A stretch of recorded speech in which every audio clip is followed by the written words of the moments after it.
नमस्कार विद्यार्थी मित्रांनो, मागील व्हिडिओमध्ये आपण भारतीय संविधानातील वैशिष्ट्यांच्या 4 वैशिष्ट्यांचा सविस्तर अभ्यास केला। त्यामध्ये क्रमांक 1 भारतीय संविधानाचं वैशिष्ट्य आहे लिखित आणि निर्मित संविधान। क्रमांक 2 जगातील सर्वात मोठे संविधान। क्रमांक 3 अंशतः परिदृढ व अंशतः परिवर्तनीय संविधान। आणि क्रमांक 4 स्वरूप संघराज्याचे परंतु आत्मा एककेंद्री स्वरूपाचा। आज आपण भारतीय संविधानाच्या 5व्या वैशिष्ट्यांचा विचार करणार आहोत। तर भारतीय संविधानाचं 5वं महत्त्वाचं वैशिष्ट्य आहे स्वातंत्र्य आणि निपक्षपाती न्याय व्यवस्था, इंडिपेंडन्स ऑफ ज्युडिशरी। म्हणजे भारताची जी न्याय व्यवस्था आहे ती स्वातंत्र्य आणि निपक्षपातीपणाची आहे। स्वातंत्र्याचा अर्थ की भारताच्या न्याय व्यवस्थेवर कायदेमंडळ आणि कार्यकारी मंडळ यांचा कोणत्याही प्रकारचा दबाव किंवा अंकुश नाही। आणि भारताची न्याय व्यवस्था ही संपूर्णपणे पक्षीय राजकारणापासून किंवा व्यक्तिगत हेवादेवापासून पूर्णपणे मुक्त आहे। कारण भारतीय न्याय व्यवस्थेमध्ये जे न्यायदान केल्या जाते ते कोण्या धर्मावर किंवा कोण्या व्यक्तीच्या विचारावर अवलंबून नसून ते न्याय व्यवस्थेने स्वतःची जी न्यायसंहिता संविधानांमार्फत निर्माण केलेली आहे त्या न्याय व्यवस्थेच्या न्यायसंहितेमार्फत चालत असते। दुसरी महत्त्वाची बाब म्हणजे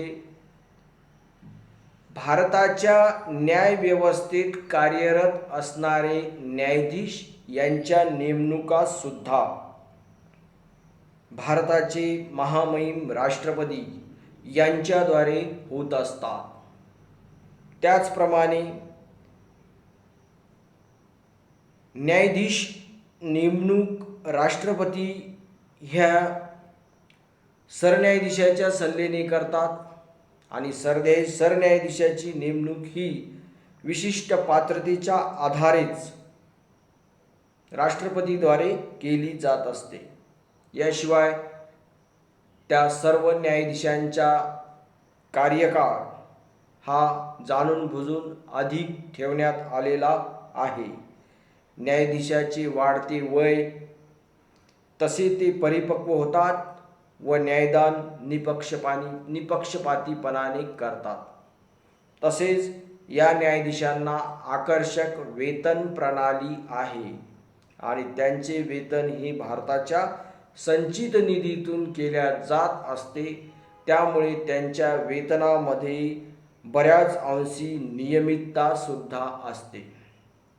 एकदा ठरविलेले वेतन संसदेला कमीही करता येत नाही, त्यामध्ये वाढ करता येते पण घट करता येत नाही।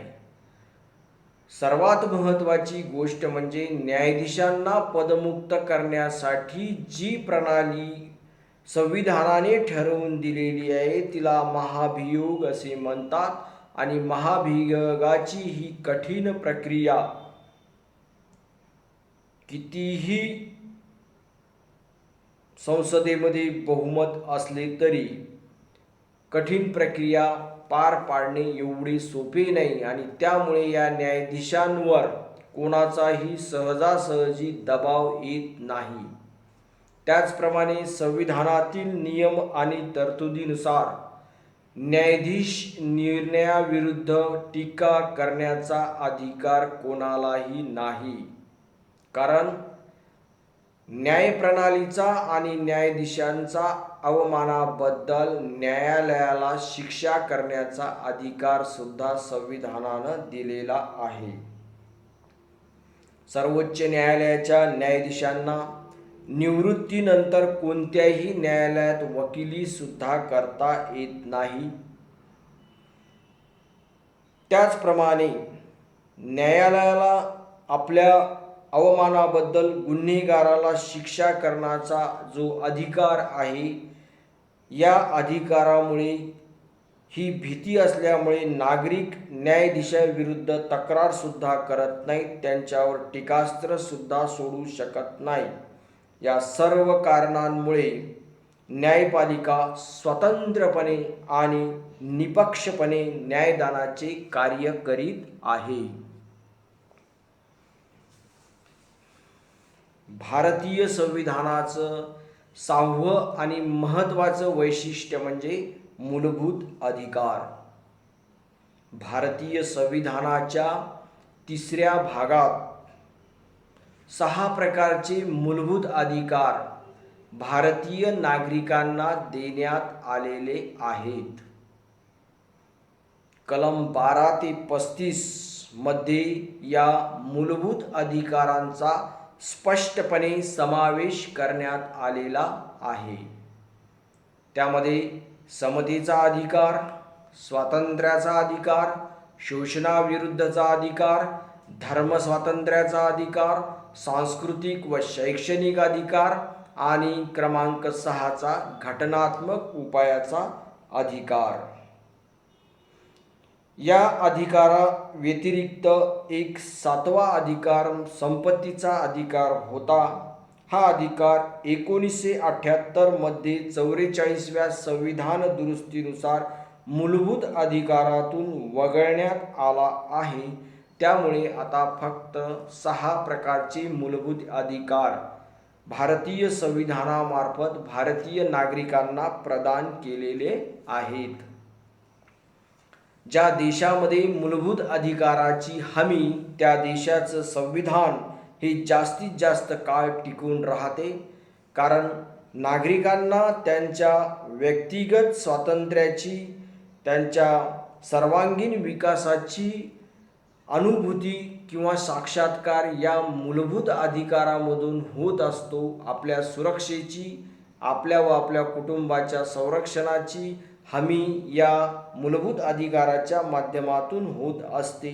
म्हणून घटनाकारांनी मुद्दामून भारतीय नागरिकांना हे 6 मूलभूत अधिकार दिलेले आहेत. या 6 मूलभूत अधिकाराचा उपभोग घेऊन प्रत्येक भारतीय नागरिक स्वतःचा आणि स्वतःच्या कुटुंबाचा सर्वांगीण विकास करू शकतो. अशा प्रकारची शाश्वती हमी या मूलभूत अधिकारामधून भारतीय नागरिकांना प्रदान करण्यात आलेली आहे. क्रमांक 7चं वैशिष्ट्य आहे मार्गदर्शक तत्त्वे, directive principle of state policy. भारताच्या संविधानाच्या 4थ्या भागात कलम 36 ते 51 मध्ये या मार्गदर्शक तत्वांचा किंवा राज्यनीतीच्या मार्गदर्शक तत्वांचा समावेश करण्यात आलेला आहे.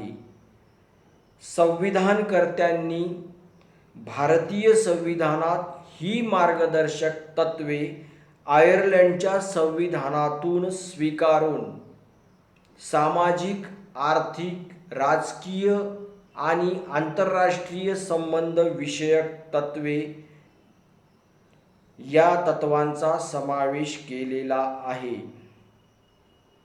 परंतु ती मार्गदर्शक तत्वे कायद्याच्या स्वरूपात नसून त्यांची न्यायालयांमार्फत अंमलबजावणी होऊ शकत नाही किंवा त्यांना न्यायालयीन संरक्षण नाही. भारताचा सर्वांगीण विकास घडवून आणण्यासाठी ही मार्गदर्शक तत्वे उपयुक्त आणि महत्त्वाची ठरतील, हा त्यामागचा उद्देश आहे. ज्या पद्धतीने मूलभूत अधिकारांना सर्वोच्च न्यायालयाचं संरक्षण आहे, म्हणजे भारतीय नागरिकांच्या मूलभूत अधिकारावर जर आक्रमण झाले तर तो त्याविरुद्ध न्यायालयामध्ये दाद मागू शकतो आणि आपला स्वतःचा न्याय मिळवून घेऊ शकतो. परंतु कलम 36 ते 51 मध्ये जी मार्गदर्शक तत्त्वे संविधानामध्ये लिहून ठेवलेली आहेत, ती मार्गदर्शक तत्त्वे त्याची अंमलबजावणी जर येणाऱ्या सरकारने केली नाही तर कोणताही नागरिक हा सर्वोच्च न्यायालयात दाद मागू शकत नाही. म्हणजे या मार्गदर्शक तत्त्वांना न्यायालयीन संरक्षण देण्यात आलेले नाही. याचा फक्त केवळ एकच उद्देश आहे की येणाऱ्या सरकारांनी मार्गदर्शक तत्त्वाच्या माध्यमातून देशाचा राज्यकारभार करावा. सामाजिक तत्त्वामध्ये जे काही मार्गदर्शन केलेलं आहे त्यातून समाजाची उन्नती साधावी. आर्थिक तत्त्वामधून ज्या काही बाबी स्पष्ट केलेल्या आहेत त्या बाबींचा अर्थव्यवस्थेमध्ये जाणून बुजून पुरस्कार करावा. राजकीय तत्त्वामध्ये जे महत्त्वाचे मार्गदर्शन किंवा मुद्दे मांडलेले आहेत त्यानुसार देशातील नागरिकांचा राजकीय विकास घडवून आणावा आणि आपल्या देशाचे इतर राष्ट्रासोबत कोणत्या प्रकारचे संबंध असावेत याविषयी सुद्धा घटनाकारांनी आंतरराष्ट्रीय संबंध विषयक तत्त्वामध्ये मार्गदर्शन केलेले आहे. त्याचे अनुसरण येणाऱ्या प्रत्येक सरकारांनी करावे. त्या सरकारचा जाहीरनामा कोणताही असो, त्या सरकारची विचारसरणी कोणतीही असो, येणाऱ्या प्रत्येक सरकारांनी जर मार्गदर्शक तत्त्वाला अनुसरून आपल्या देशाचा कारभार नीट चालविला तर निश्चितच भारत एक महासत्ता होईल. आणि महासत्ता होण्यापेक्षा प्रत्येक नागरिकांनी स्वातंत्र्य मिळविण्याच्या इच्छेला ज्या पद्धतीनं पाहिलं होतं त्या सर्व इच्छा या ठिकाणी पूर्ण होतील. म्हणून या मार्गदर्शक तत्त्वाचा समावेश हा घटनेमध्ये 36 ते 51 या कलमामध्ये केलेला आहे. क्रमांक 8 चे भारतीय संविधानाचे वैशिष्ट्य म्हणजे मूलभूत कर्तव्ये, फंडामेंटल ड्युटीज. ज्या देशातील नागरिकांना मूलभूत अधिकार प्राप्त होतात त्या देशातील नागरिकांनी सुद्धा आपल्या देशासाठी, आपल्या मायभूमीसाठी काहीतरी कर्तव्याचं अनुपालन केलं पाहिजे. त्यातून एकसंध राष्ट्राची निर्मिती होत असते असा घटनाकारांचा एक कयास होता आणि तसा त्यांचा अभ्यासही होता. आणि म्हणून त्यांनी भारताच्या राज्यघटनेमध्ये 1976 मधील 42व्या संविधान दुरुस्तीनुसार 51 क या कलमात 10 मूलभूत कर्तव्याचा समावेश केलेला आहे. यानंतर 2002 मधील 86व्या संविधान दुरुस्तीनुसार 11व्या मूलभूत कर्तव्याची त्यामध्ये वाढ करण्यात आलेली आहे. आपल्या पाल्यांना शिक्षण देणे हे आईवडिलांचे आद्य कर्तव्य आहे. या 11व्या कर्तव्याचा समावेश केल्यामुळे भारताच्या संविधानात आता एकूण 11 मूलभूत कर्तव्य झालेली आहेत.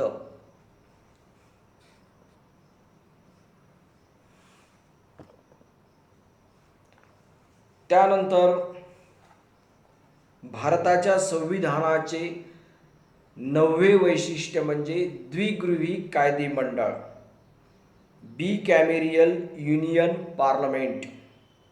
भारताच्या संविधानातील कलम 79 नुसार राष्ट्रपती, राज्यसभा व लोकसभा या तिघांनी मिळून एक संसद असेल. यामध्ये राज्यसभा ही वरिष्ठ सभागृह असून त्याची सदस्य संख्या ही 250 एवढी ठेवण्यात आलेली आहे. तर लोकसभा ही कनिष्ठ सभागृह असून त्याची सभासद संख्या जास्तीत जास्त 552 इतकी असेल.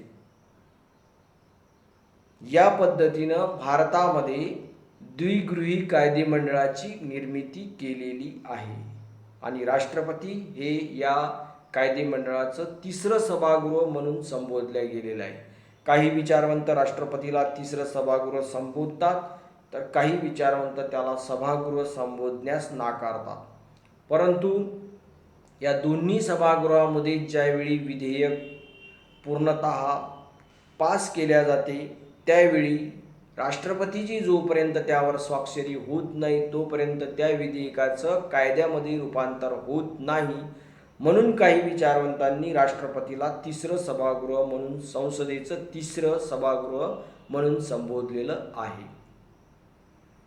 तर द्विगृही कायदेमंडळ ही भारतीय संविधानाची आणखीन एक मौलिक वैशिष्ट्यातील महत्त्वाचं वैशिष्ट्य होय.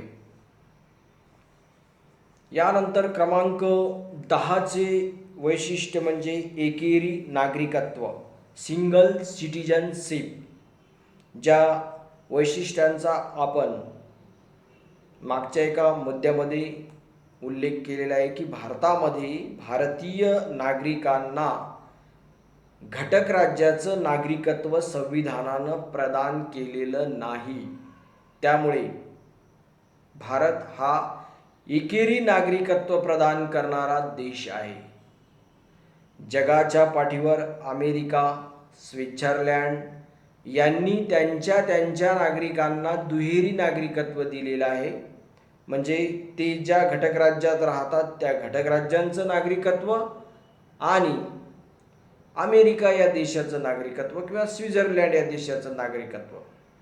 परंतु भारतामध्ये तो कोणत्याही घटक राज्याचा रहिवासी असो, तो नागरिक फक्त आणि फक्त भारताचाच आहे.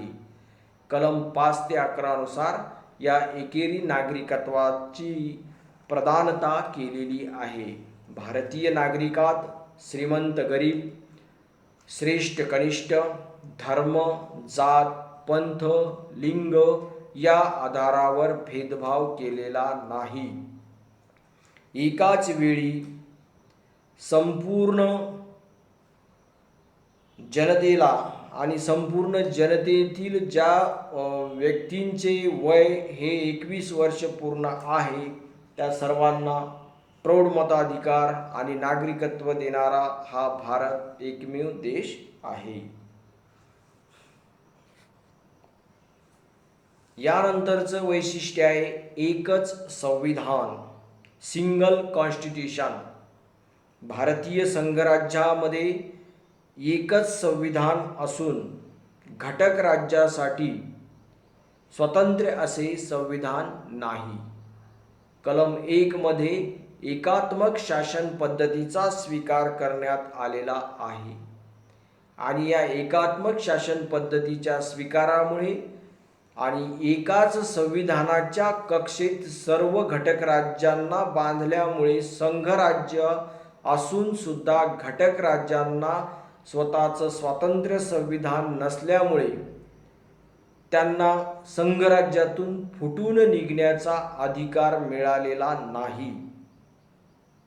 संघराज्यामध्ये ही एक फार मोठी अडचण आणि भविष्यकालीन भीती असते की जर त्या संघराज्यामध्ये एखाद्या घटक राज्याचे काही विचारावरून किंवा मुद्द्यावरून मतभेद जर झाले तर ते घटक राज्य बाहेर निघण्याच्या तयारीत असते. परंतु भारतामध्ये भारताला एकसंध राष्ट्र ठेवण्याचा उद्देश डोळ्यासमोर ठेवून पहिल्याच कलमामध्ये एकात्म शासन पद्धतीचा स्वीकार आणि एकच संविधान, एकाच संविधानाखाली संपूर्ण घटक राज्य या महत्त्वाच्या तरतुदीमुळे किंवा एकाच संविधानाच्या कक्षेत सर्वांना बांधल्यामुळे प्रत्येक घटक राज्यातील नागरिकांमध्ये एकात्मतेची, अखंडतेची भावना आपोआप निर्माण झालेली आहे.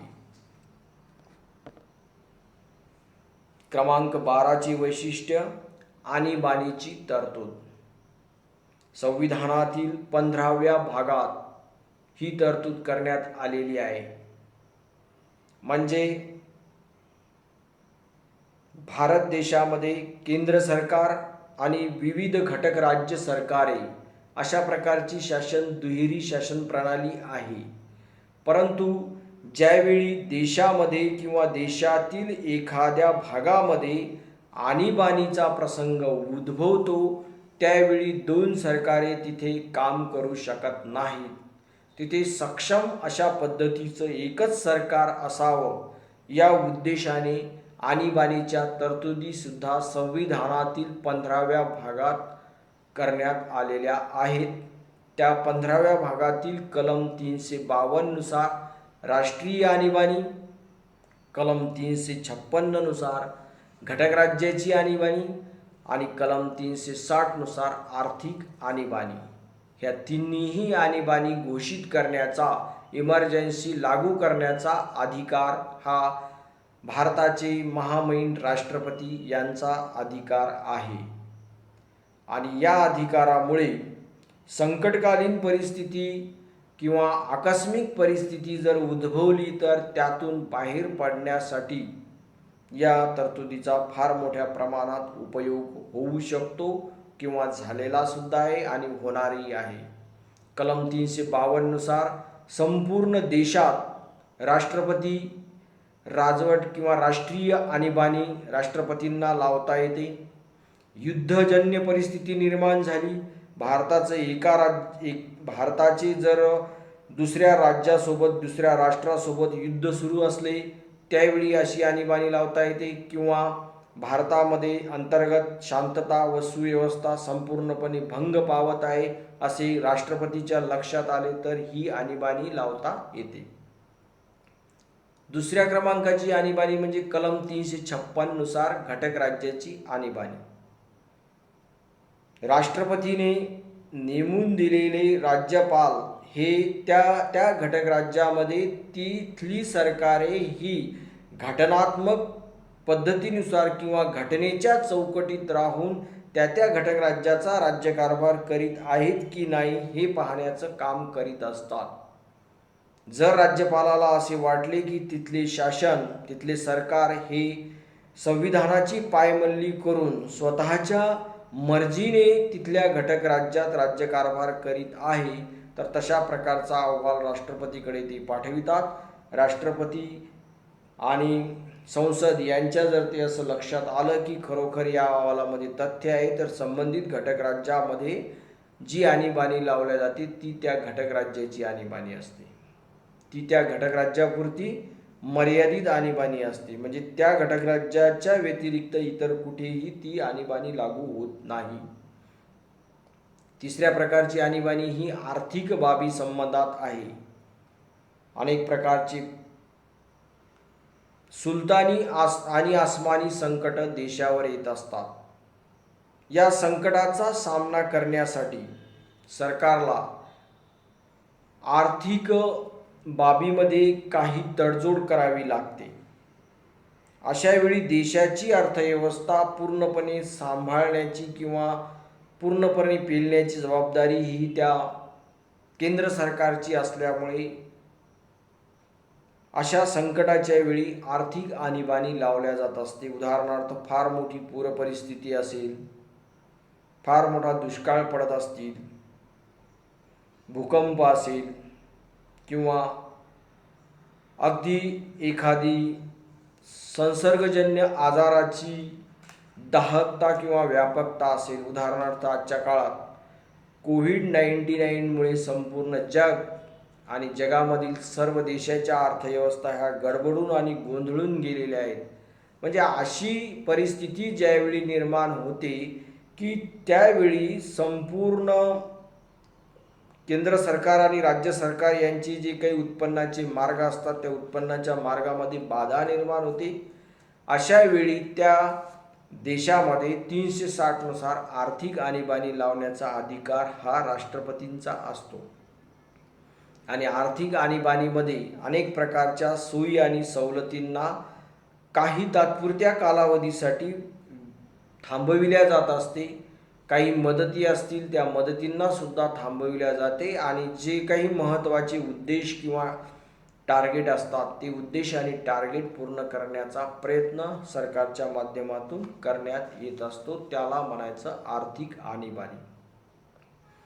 म्हणजे संकट काळातून देशाला बाहेर पाडण्यासाठीचे तरतूद सुद्धा भारताच्या संविधानामध्ये आणीबाणीच्या तरतुदीच्या माध्यमातून करण्यात आलेली आहे.